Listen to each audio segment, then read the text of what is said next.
ఖమ్మం పాలేరు రిజర్వాయర్లోకి Srinivas car దూసుకెళ్లింది. పాలేరు tank bund గోడని ఢీకొట్టి నీటిలోకి దూసుకెళ్లింది ఆ కారు. మొత్తానికైతే ఇటు శ్రీనివాస్ తలపైన బలమైన గాయాలున్నాయి. ఇటు కారులో వెనక సీటులో కూర్చున్నాడు బొగ్గుల శ్రీనివాస్.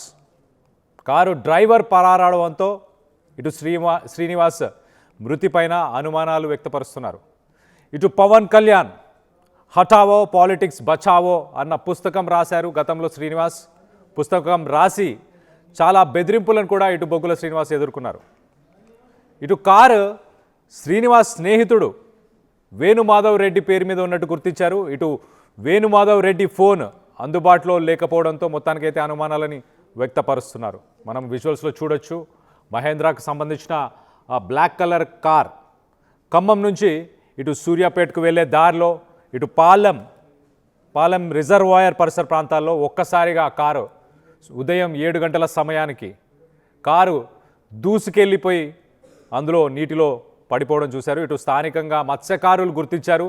కానీ ఆ కారు పడిపోయే సమయంలో ఆ కారులోంచి ఒక వ్యక్తి తను బయటకి వచ్చి అక్కడి నుంచి పారిపోయినట్లు తెలుస్తుంది. సో మొత్తానికైతే శ్రీనివాస్ మృతి వెనక ఎవరైనా వ్యక్తులు ఉన్నారా? దీనికి సంబంధించి ఒక్కసారి లేటెస్ట్ అప్డేట్ తీసుకునే ప్రయత్నం చేద్దాం. ఇటు మా ప్రతినిధి ఉదయ్ ఉన్నారు. ఉదయ్తో మాట్లాడి తెలుసుకునే ప్రయత్నం చేద్దాం. ఉదయ్, చెప్పండి, అసలు ఎలా జరిగింది ఈ సంఘటన? ఆ కారులోంచి నిజంగానే ఒక వ్యక్తి బయటకి దిగి పారిపోయాడా? ఎస్ కళ్యాణ్, పవన్ కళ్యాణ్ హఠావో పాలిటిక్స్ బచావో పుస్తక రచయిత బొగ్గుల శ్రీనివాస్ అనుమానాస్పద స్థితిలో మృతి చెందాడు.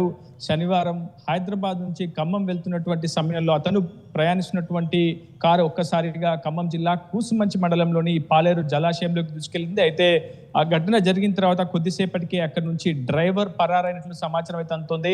అయితే మృతదేహాన్ని మాత్రం అక్కడ ఉన్నటువంటి జాలర్లు గుర్తించారు. ఆ ఘటనకు సంబంధించినటువంటి అంశాన్ని కూసుమంచి పోలీసులకు కూడా సమాచారం అందించారు. పోలీసులు ఘటనా ప్రదేశానికి చేరుకున్న తర్వాత ఒక క్రెయిన్ సహకారంతో ఆ కారుని జలాశయంలోంచి బయటికి తీశారు. ఆ తర్వాత మృతుడు బొగ్గుల శ్రీనివాస్ గా గుర్తించారు. అతడి స్వస్థలం ఆంధ్రప్రదేశ్లోని కర్నూలు నందికొట్కూరుగా ప్రస్తుతం మనకు సమాచారం అయితే అందుతుంది. ప్రస్తుతం ఈ ఘటనకు సంబంధించి ఇంకా పోలీసులు కేసు మాత్రం నమోదు చేయలేదు. అటు కుటుంబ సభ్యులకు సంబంధించినటువంటి ఆధారాలు ప్రస్తుతం అనేక అంశాలను సేకరించే ప్రయత్నం అయితే ఇస్తున్నారు. గత కొద్దిసేపటి క్రితమే బొగ్గుల శ్రీనివాస్ కుటుంబ సభ్యులు ప్రస్తుతం కూసుమంచికి చేరుకున్నట్టు తెలుస్తుంది. పోలీసులకు కూడా ఫిర్యాదు చేసినట్టు తెలుస్తుంది. గడిచినటువంటి 10 ఏళ్ల కాలంగా హైదరాబాద్ లోనే బొగ్గుల శ్రీనివాస్ ఉంటున్నట్లు మనకు సమాచారం. అసలు అతను ఖమ్మం ఎందుకు రావాలనుకున్నాడు, ఎవరిని కలవాలనుకున్నాడు, అసలు ప్రమాదం ఏ విధంగా జరిగిందనే అంశంపై అనేక అనుమానాలు వ్యక్తమవుతున్నాయి. ప్రస్తుతం కుటుంబ సభ్యులు చెప్తున్నటువంటి సమాచారం ప్రకారం బొగ్గుల శ్రీనివాస్ కు కార్ డ్రైవింగ్ రాదన్నట్లుగా తెలుస్తుంది. అతను మరొక డ్రైవర్ ను నియమించుకొని అటు తన గమ్యస్థానానికి వెళ్తున్నటువంటి క్రమంలో అకస్మాత్తుగా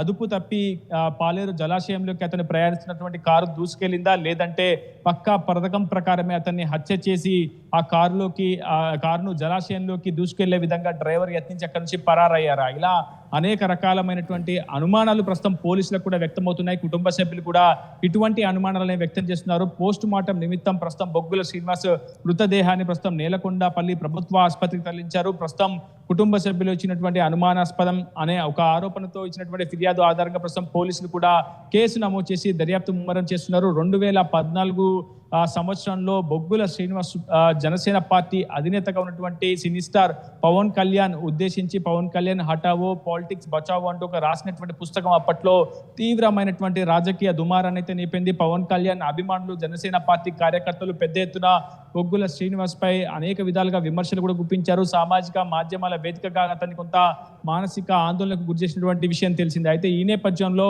ఇప్పుడు బొగ్గుల శ్రీనివాస్ మృతి చెందడం, అది కూడా అనుమానాస్పద స్థితిలో మృతి చెందిన అందరినీ కూడా ఆశ్చర్యానికి గురిచేసిందని చెప్పుకోవాలి. ప్రస్తుతం దీనికి సంబంధించి కేసు కూడా నమోదు చేసే దశలో ఉంది. ప్రస్తుతం పోలీసులు ఈ అంశంపై అనేక కోణాల్లో దర్యాప్తును ముమ్మరం చేస్తున్నారు. బొగ్గుల శ్రీనివాస్ యొక్క కుటుంబ సభ్యుల స్టేట్మెంట్స్ కూడా తీసుకుంటున్నారు. శ్రీనివాస్ ఎక్కడ ఉండేవాడు, ఎక్కడి నుంచి ఎక్కడికి ప్రయాణిస్తున్నాడు అనే అంశానికి సంబంధించి కూడా ఆధారాలు సేకరిస్తున్నారు. ప్రస్తుతం డ్రైవర్ పరారీలో ఉన్నటువంటి ఆ డ్రైవర్ ఎందుకు పరారయ్యాడు అనే అంశానికి సంబంధించి పూర్తి వివరాలు తెలియాల్సి ఉంది. ప్రస్తుతం డ్రైవర్ ఆచూకీ కోసం కూడా పోలీసులు గాలింపు చర్యలు చేపట్టారు. కళ్యాణ్, రైట్ ఉదయ్, ఇప్పుడు తన మృతదేహం ప్రస్తుతానికి ఎక్కడ ఉంది అండ్ తన ఫ్యామిలీ ఎక్కడికి చేరుకున్నారా?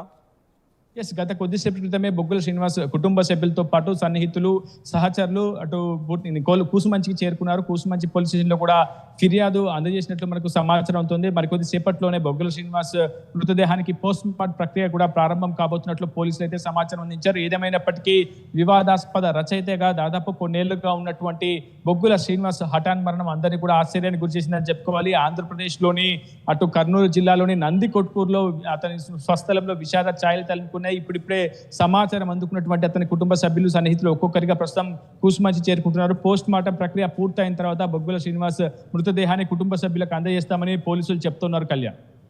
Right Uday, thanks for the latest update. మొత్తం మీద ఇటు ఖమ్మం నుంచి సూర్యాపేట వెళ్తున్న మార్గంలో ఇటు పాలేరు రిజర్వాయర్ దగ్గరికి వచ్చిన తర్వాత ఉదయం 7 గంటల సమయంలో ఒక్కసారిగా కారు దూసుకెళ్ళిపోయి రిజర్వాయర్ నీటి లోపల అది మునిగిపోవడం జరిగింది. మొత్తానికైతే ఈ కారు రిజర్వాయర్కి సంబంధించిన ఆ గోడని బద్దలు కొట్టుకొని వెళ్ళే సమయంలో ఒక వ్యక్తి ఆ కారులోంచి దూకి అక్కడి నుంచి పారిపోయినట్టు అక్కడ ఉన్న మత్స్యకారులు గుర్తించారు. సో మొత్తానికైతే మరి ఆ వ్యక్తి ఎవరు? ఆ వ్యక్తి కావాలనే ఇలాంటి ఒక పనికి పాల్పడ్డా? ఇటు శ్రీనివాస్కి ఆయన తల మీద బలమైన గాయాలు కూడా ఉన్నాయి. సో తనని ఆల్రెడీ బలమైన గాయాలతో అంటే ఆల్రెడీ చనిపోయిన తర్వాత తనని ఆ కారు వెనక సీట్లో వేసుకొని వెళ్ళే ప్రయత్నం చేశారా? ఎందుకు శ్రీనివాస్ కారు నీళ్ళలో పడిపోయినప్పుడు తను బయటికి వచ్చి తన ప్రాణాలు కాపాడుకోవాలన్న ప్రయత్నం ఎందుకు చేయలేకపోయాడు? వీటన్నిటి వెనకాల అనుమానాలు అయితే వ్యక్తపరుస్తున్నారు. మరి శ్రీనివాస్ ఖమ్మంలో ఎవరిని కలవడానికి వెళ్ళాడు? ఇటు ఖమ్మం నుంచి మళ్ళీ సూర్యాపేట వెళ్తున్న సమయంలో మొత్తానికైతే ఈ ఘటన చోటు చేసుకున్నట్టు తెలుస్తుంది. 2014లో ఇటు పవన్ కళ్యాణ్ హఠావో పాలిటిక్స్ బచావో అనే ఒక పుస్తకాన్ని కూడా ఈయన రచించారు. అప్పటి నుంచి ఇటు జనసేనకు సంబంధించిన ఫ్యాన్స్ కానీ కార్యకర్తలు కానీ వాళ్ళందరి నుంచి బెదిరింపులు ఉన్నాయి. సో మొత్తం మీద ఇప్పుడు శ్రీనివాస్ మృతి వెనక ఎవరైనా కారకులు ఉన్నారా అన్న కోణంలోనే ప్రస్తుతానికి పోలీసులు ఇన్వెస్టిగేషన్ చేయబోతున్నట్టు తెలుస్తుంది. ఇటు వాళ్ళ ఫ్యామిలీ మెంబర్స్ ప్రస్తుతానికి ఖమ్మం చేరుకున్నారు. అలాగే వాళ్ళు ఇచ్చే కంప్లైంట్ని బేస్ చేసుకొని పోలీసులు మరి ఇన్వెస్టిగేషన్ చేసే క్రమంలో ఉన్నట్టు తెలుస్తుంది. మొత్తానికి శ్రీనివాస్ వయస్సు 48 సంవత్సరాలు. ఇటు రచయితగా అలాగే ఒక యూట్యూబర్గా తను ఫేమస్. సో మొత్తానికైతే ఇటు కేసు నమోదు చేస్తామంటూ ఇటు పోలీసులు చెప్పుకొస్తున్నారు. ఆ కారు ఏదైతే బ్లాక్ కలర్ మహేంద్ర కారు చూస్తున్నామో ఆ కారు కూడా తన స్నేహితుడు మాధవ్ రెడ్డి అనే ఒక వ్యక్తికి సంబంధించిన కారు అని తెలుస్తుంది. మరి తనకు డ్రైవింగ్ రాదని కూడా చెప్తున్నారు. సో ఒకవేళ డ్రైవింగ్ రాకపోయినా ఆ నీళ్ళ నుంచి బయటకు వచ్చే ప్రయత్నం అన్నా చేయాల్సింది కదా. సో మొత్తానికైతే అతని మృతి వెనక ఎవరైనా ఉన్నారా అన్న కోణంలోనే ప్రస్తుతానికి అనుమానాలు వ్యక్తపరుస్తున్నారు తన ఫ్యామిలీ మెంబర్స్ కూడా. ఒకసారి మనం చూడొచ్చు, ఆ విజువల్స్ చూడొచ్చు. అక్కడ ఆ పక్కనే ఆ వ్యక్తులు ఆ మనుషులందరూ ఉన్న చోట ఒక గోడ కట్టినట్టు కనిపిస్తుంది మనకి. ఆ గోడను కూడా బద్దలు కొట్టుకొని ఒక్కసారిగా ఆ రిజర్వాయర్ ట్యాంక్లోకి ఒక్కసారి దూసుకెళ్ళింది. ఆ కార్ని చూడొచ్చు మనం. క్రేన్ సహాయంతో తను బయటకు తీసుకొచ్చే ప్రయత్నం చేశారు. సో ఆ కార్కి సంబంధించిన విండోస్ కూడా ఓపెనే కనిపిస్తున్నాయి ఆ నీటిలో ఉన్నప్పుడు కూడా. మరి ఆ విండోస్ నుంచి ఆయన ప్రాణాలు కాపాడుకోవడానికి బయటకు వచ్చే ప్రయత్నం చేసి ఉండాలి. మొత్తానికైతే కొంత సస్పీషియస్ యాక్టివిటీ ఉంది, వెనకాల ఎవరో ఉన్నారన్న కోణంలోనే ప్రస్తుతానికైతే పోలీసులు అలాగే ఫ్యామిలీ మెంబర్స్ కూడా అనుమానాలను వ్యక్తపరుస్తున్నారు. దీనికి సంబంధించి మీరేమనుకుంటున్నారు? బొగ్గుల శ్రీనివాస్ మృతి వెనక ఎవరి హస్తమైనా ఉందని మీరు అనుకుంటున్నారా? అసలైన తొలి వెలుగు. ఫాలో వాట్సాప్ @తొలి వెలుగు అఫీషియల్.